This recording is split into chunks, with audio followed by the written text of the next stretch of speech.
Well, we got ourselves a real humdinger of a tale this eve. Just a story of a girl and her dog.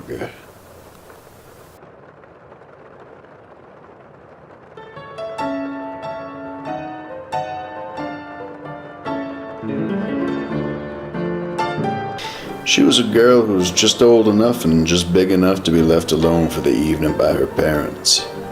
Well, almost alone. Her best friend Muck was with her. She wanted to prove she was responsible, so she tucked herself into bed promptly at 10 o'clock, flipped on the radio, petted Muck, and closed her eyes. Good evening, citizens of Hillsdale County. I have a news bulletin from the local sheriff.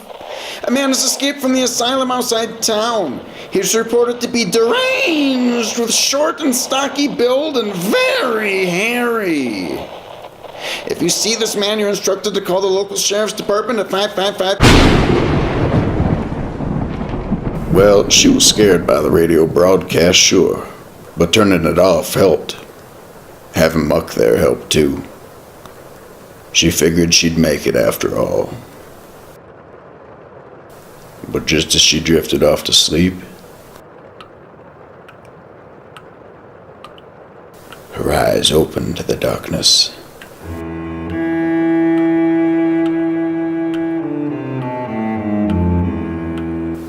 She had to find the source of the dripping. She got out of bed and checked the faucets on the first floor, tightening them all as she went. She went through the kitchen, the bathroom, and when she was satisfied, she went back to her bedroom. She climbed into bed, where she petted Muck and closed her eyes again. But then she heard it again.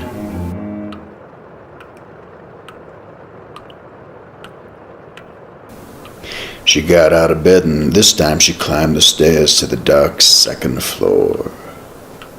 The house had 3 stories, and she rarely came up here, to say nothing of the 3rd floor, which was uninhabitable at this time of year because it was so drafty. Oh, she hoped she would find the leak on the 2nd floor and be done with it.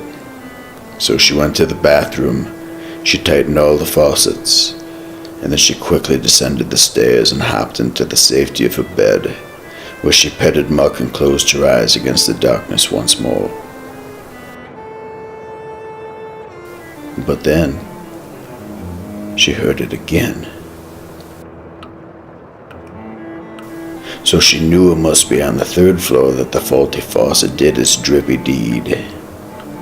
She considered taking Muck upstairs with her for company, but decided she wouldn't want to bother him. She climbed 2 flights of stairs to the chilly upper floor. Slowly, she made her way to the bathroom. She flipped on the naked bulb, thankful that it worked. It bathed the room in cold light. First, she tightened the sink faucet. Then she made her way to the shower. The curtain was pulled shut, so she reached out and grasped it. She yanked it open, and there, hanging upside down from the shower head with its throat cut, was Muck. The dripping noise was his blood dropping against the shower floor.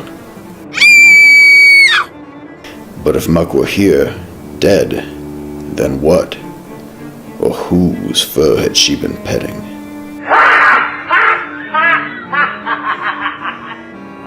Woo-wee! Just a story of a girl and her dog and an escaped lunatic killer.